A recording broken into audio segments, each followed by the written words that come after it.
This offseason was arguably one of the best offseasons for the Dallas Mavericks. Instead of going back and forth with Derrick Jones Jr. and Clutch Sports, Nico Harrison was able to quickly pivot and get Najee Marshall.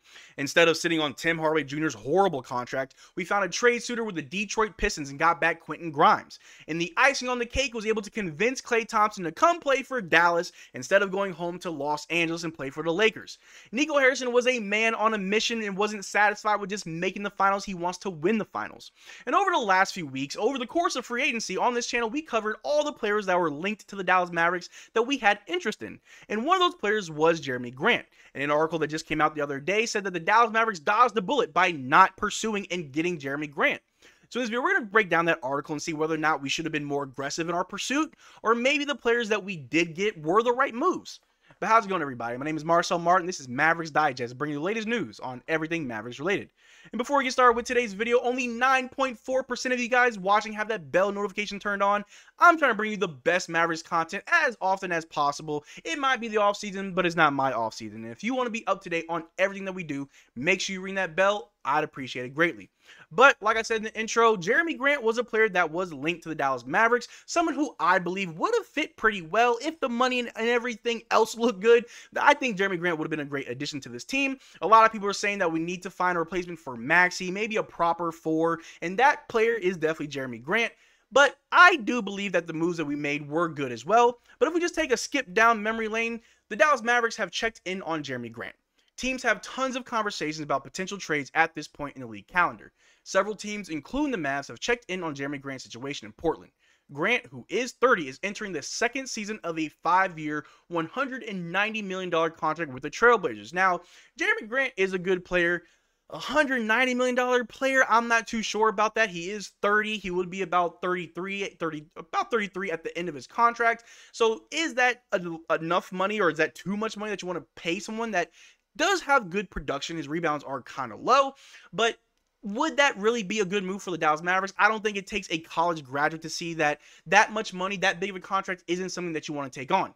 But speaking of college graduate, guys, don't be like me. I failed college twice, and I'm seriously considering going back and finishing my degree, which was in sports management, which is perfect for the sponsor of this video, Southern New Hampshire University. And with SNHU, you'll learn about the business and economics of sports, sports management, principles, and how to gather and analyze data. This degree can help prepare you for a career as an athletic director, sports information director, marketing manager, and other exciting roles in the sports industry. Upon graduation, SNHU can help you prepare for job opportunities in the career you want. Check out the link in the description below, snhu.edu/MavericksDigest, to see how you can turn a passion for sports into a career. Thank you again to Southern New Hampshire Universities for sponsoring this video. But like I said, Jerami Grant, it doesn't take a college graduate or someone with a doctorate to realize that $190 million price tag may not be the best for the Dallas Mavericks, as we were still able to make many moves while staying under that first apron, and I'd argue that those moves were the right moves. But some people did want that trade to go down, and I think that a trade like this would have made all of our days. This didn't happen, but just imagine, right? Breaking: the Portland Trailblazers are trading Jerami Grant to the Dallas Mavericks for Tim Hardaway Jr., Josh Green, and draft compensation.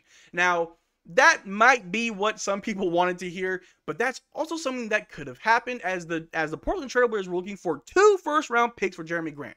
Now, may I remind you, we made all of our moves of getting Quentin Grimes, getting Najee Marshall, and Klay Thompson without moving a single first-round pick. Nico Harrison is a master at his craft. While only being a GM for about 3 years, his experience while working with Nike and the relationships that he built with players and agents definitely paid off. But like I said, the smoking Cuban did put out an article saying that the Dallas Mavericks dodged a bullet. So let's take a look at this article and see exactly what we dodged. Like I said before, the Mavericks dodged a bullet by not pursuing a rumored trade target, which was Jerami Grant. And the article goes on to say that the Dallas Mavericks offseason has gone swimmingly well, as they were able to acquire key roster pieces, including Klay Thompson, Najee Marshall, and Quentin Grimes, without giving up a first-round pick. They brought in Thompson in a sign and trade involving 6 teams for the first time in NBA history. Fortunately, the Mavs only had to give up 1 second-round selection to complete the transaction.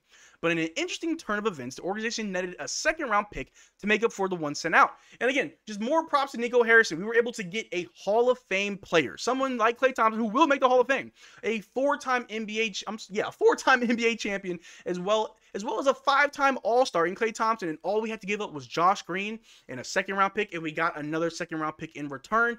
That's the level of just genius that a lot of people wish that their GMs had.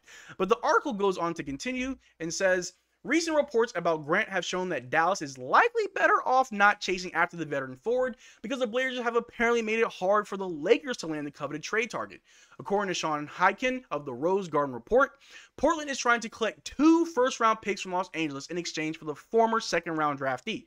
Now, this isn't Lakers Digest, this is Mavericks Digest, but I will say that the Lakers, who haven't made any moves other than signing Bronny James and the other rookie, Connect, over there in LA, those are the only moves that they made so far in the offseason. If they don't want to move 2 first-round picks for Jerami Grant, then so be it. But I also want to add that the Dallas Mavericks were smart in just hanging up the phone, I believe. The moment that they say first-round picks, you hang up the phone. The Dallas Mavericks were able to make a lot more happen with moving the right pieces, moving Tim Hardaway Jr., unfortunately, moving Josh Green, someone who I was a little bit upset to see go, but I understand. And those second-round picks, we still have the same amount of first-round picks we had when we went into free agency as we do at the time of this recording. So yes, did we miss the mark in getting Jerami Grant? I don't think so. I think he would have been a great addition to this team. And just really quick, let's look at his stats, right? For the last season, he did average 21 points, 3.5 rebounds, 2.8 assists, 0.6 blocks, 0.8 steals, 2.1 turnovers, 2.2 fouls, and shooting 45% from the field, 40% from 3. He shoots about 46% on corner threes, 97% of the threes are assisted, and 32% of all shots are threes. And so, yes, something like this production would have been great for the Dallas Mavericks. However, $190 million for this, yeah, I think I got more value out of the guys that we did get. I feel like if the Dallas Mavericks went out and actually pursued aggressively and got Jerami Grant, I don't see us getting Klay Thompson. I also not see us potentially getting Najee Marshall, or I think we still get Quentin Grimes, but maybe we don't get Najee Marshall. Maybe we just get Quentin Grimes and Jerami Grant. And I'd argue that what we did do was a lot better than what we could have done. I think Jerami Grant is a good player, just not at that price tag. I think that's my biggest problem, is that $190 million and you can only get 3.5 rebounds. I understand you play alongside DeAndre Ayton, who will get more rebounds as your starting center, but you can get more than 3 rebounds? I don't know. Jerami Grant is also a player that likes to chase the bag, never really stays around too much longer on one team. So it would be a long-term rental. We have him for about 3 years. But at the age of 33, at the end of that contract, I don't think that's something that we would bring back, as we have a lot of younger guys that would be around 27, 28 years old around that time, that, in my opinion, would provide a lot more value than re-signing a much older Jerami Grant. But you guys let me know down in the comment section, do you believe that we should have gone after Jerami Grant more aggressively, or are you, like me, happy with the choices that we made in getting Klay Thompson, Quentin Grimes, and Najee Marshall? I'd love to hear what you guys think. But that's all I got for you guys today. Thank you for making this far to the video. Make sure you check out our Twitter and Discord. Links in the description below. Consider becoming a channel member. We are doing another giveaway. The winners will be announced the first week of August. But until next time, y'all take care. Drink water. Peace.